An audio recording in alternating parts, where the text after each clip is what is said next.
Pinagpalang araw sa lahat, ako ang inyong gurong katsikahan, kakwentuhan, karamay at kasama sa kaalaman, Ginoong Crispy.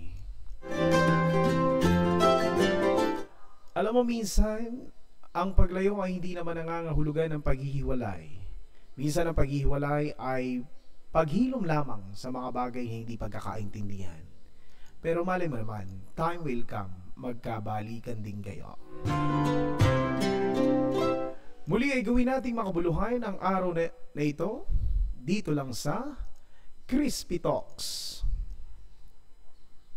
Na lagi nagpapaalala, huwag mong hahayaan na lilipas ang araw na wala kang matututuhan. Ating dagdagan ang iyong kaalaman tungkol sa pananaliksik. Pag-usapan natin ang nilalaman ng Kabanata 2, ang metodolohiya.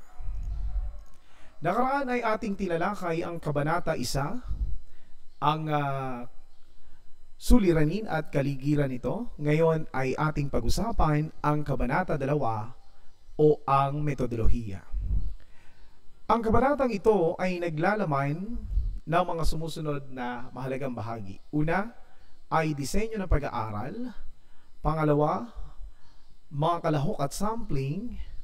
Pangatlo ay yung tinatawag na kasangkapan sa pangalap ng datos o instrumento sa pangalap ng datos. At ang panghuli ay paraan ng pangalap ng datos. So ngayon ay ating alamin yung disenyo ng pag-aaral o disenyo ng pananaliksik. Nakaraan ay tinalakay natin ang kwalitatibo at kwantitatibong pananaliksik. Sa disenyo ng pag-aaral, ipinapaliwanag dito kung anong disenyo ang gagamitin ng mananaliksik o anong disenyo ang gagamitin sa pagsasagawa ng pananaliksik na maaaring palarawan, historical, o kaya naman ay experimental. Magbibigay ako sa inyo ng mga uri ng pananaliksik. Una, yung pananaliksik na experimental. Pinakamabisang uri kung nais tukuyin ang inaasahang resulta at binibigyan pansin ang mga posibleng dahilan na maaaring tumugon sa suliranin. Halimbawa nito, saan higit na madaling matuto ang mag-aaral sa matematika? Sa wikang Ingles ba o sa wikang Filipino? Pangalawa ay yung korelasyonal na pananaliksik. Tinutukoy dito kung may ugnayan yung dalawang variable nang makita ang implikasyon nito at epekto sa isa't isa. At makakatulong para magkaroon ng prediksyon sa kalalabasan ng pananaliksik. Halimbawa ay ugnayan ng kinalikhang paligid sa pagiging goal-oriented ng isang tao. Baga, tingnan natin kung may ugnayan ba yung dalawang variable, yung kinalikhang paligid tsaka yung pagiging goal-oriented. At pangatlo, yung pananaliksik na hambing sanhi. Pag-alam sa dahilan o pagkakaiba ng dalawang bagay. Halimbawa ay paghahambing sa kausayan ng mga mag-aaral sa pribado at pampublikong paaralan. Pangapat ay survey na pananaliksik. Ito ay pagpapayaman at pagpaparami ng datos. Halimbawa nito ay pagkuha ng persepsyon ng mga mag-aaral sa pagtaas ng matrikula. At panlima, etnograpikong pananaliksik o kultural na pananaliksik. Pero ito madalang naman ipagawa sa mga mag-aaral sa senior high school. Panganim ay historical na pananaliksik, pagtuon sa nagdaang pangyayari. Magpabatid ng katotohanan ng nakalipas na pangyayari. At pangpito ay yung kilos sa liksik o action research.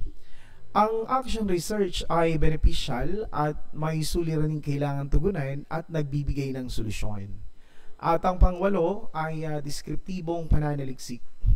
Paglalarawan ng isang fenomenong nagaganap kaugnay sa paksa, at ito ang pinakagamiting uri ng pananaliksik. So yan ang 8 na maaari nating pagpilian depende sa iyong pag-aaral na ginagawa. Yan ay halimbawa ng disenyo ng pag-aaral o pananaliksik. Pangalawang bahagi ay yung kalahok. Mga kalahok sa pag-aaral at yung sampling na ginamit. So dito sa bahaging ito ng Kabanata 2, yung mga tanong na dapat sagutin ay sino ang kasangkot sa pag-aaral, ilan ang kasangkot, at paano sila pipiliin. kukuha tayo ng sample sa populasyon. So, ibig sabihin, mas malaki ang sample kaysa sa populasyon. So, ang sample ay tumutukoy sa grupo na pinaghahanguan ng mga impormasyon para sa pananaliksik. At yung populasyon naman ay grupong ninanais paghanguan ng resulta sa gagawing pag-aaral. At ang pagkuha ng sample, no, ito ay proseso ng pagpili ng mga individual na miyembro ng isang grupo para sa paksa na gagawing pag-aaral o pananaliksik. So, bakit ba kailangan pang kumuha ng sample sa isang bahagi ng malaking populasyon? Kasi kung gagamitin natin ang buong populasyon, magastos at maraming oras ang uubusin natin kung buong populasyon.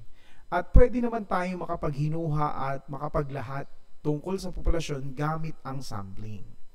So, narito no, yung estratehiya sa pag-sampling o sa pagkukuha ng sample. Una ay yung random sampling at pangalawa ay non-random sampling. Bigyan na lang namang natin ng pahapyaw sapagkat ito ay tinuturo sa inyong statistic and probability na subject. Una yung random sampling, ang bawat miyembro ay mayroong pantay na pagkakataon upang mapili. Sabi nga, equal probability na maging bahagi ng gagawing sample ng pag-aaral. So may tatlong uri yan: simple random sampling, stratified random sampling, at cluster random sampling. Pangalawa naman yung non-random. No, sa non-random, may tatlong uri ito: yung systematic sampling, convenience sampling, at purposive sampling. So, yan yung pwede natin gamitin sa pangalawang bahagi ng Kabanata 2. Pangatlo ay yung mga instrumento sa pangangalap ng datos.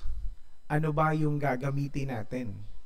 No, sa bahaging ito, ilalahad ng mananaliksik ang mga detalye sa paraan ng pangolekta ng datos na kinakailangan upang matugunan ang mga suliraning ipinahayag sa pag-aaral. So, depende. No, kailangan alamin mo yung disenyo ng pag-aaral mo at depende kung anong instrumento o kasangkapan ang gagamitin mo sa pangangalap ng datos. Meron tayong talatanungan, pakikipanayam o interview, at obserbasyon. So, sa talatanungan, dalawang uri yan: open-ended at close-ended. Ang open-ended, ang mga respondente ay malaya sa pagsagot, at close-ended, may pagpipilian. Sa interview, mayroong structured interview at saka unstructured, no? Binalangkas at di binalangkas. Sa obserbasyon, ganun din, may di formal na obserbasyon at may formal na investigation o structured observation. At ang pang-apat na bahagi ng Kabanata 2 ay yung paraan ng pangalap ng datos. Papaliwanag dito kung paano ang gagawing pangalap ng impormasyon, no, gamit yung mga instrumento o kasangkapan sa paghahanap ng datos o pangalap ng datos. Sikaping makabago at napapanahon ng mga sangguniang gagamitin sa pananaliksik. Dapat may kaugnayan sa isinagawang pananaliksik ang mga kukuning sanggunian, at kailangan may sapat na bilang ang mga sanggunian makatutugon sa paksang pag-aaralan. At pangunahing mapagkunan ng datos, opinyon ng eksperto, pagkonsulta sa aklat at artikulo, obserbasyon sa mga karanasan, at sariling paniniwala. Kailangan sa paraan ng pangalap ng datos ay mayroong kahusayan sa pagsubok. Sinasaad kung paano gagawin para masubok ang reliability ng pag-aaral. Nangangahulugan din ito ng ganap na kawastuhan ng datos. Ito ay kadalasang kinukuha sa tulong ng biyasa, no, statistics o statistician.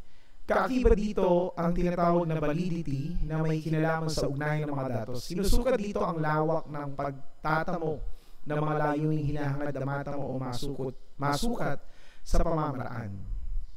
At panghuli, no, yung pagsusuri ng datos, tinatawag ding pag-aanalisa ng mga datos. Sa bahaging ito, pinapaliwanag ng mananaliksik ang paraan ng pag-aanalisa ng mga natagpuang kasagutan. So, kailangan meron din kung paano i-analyze yung datos na nakalap.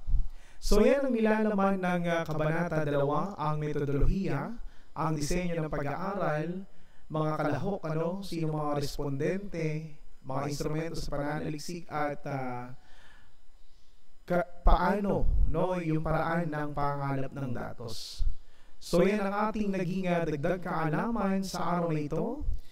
At least hindi natin hayaan na ang araw ay lilipas na wala tayong matututuhan. At ang isang salita na iiwanan ko sa inyo ngayong araw na ito ay ang salitang batalan.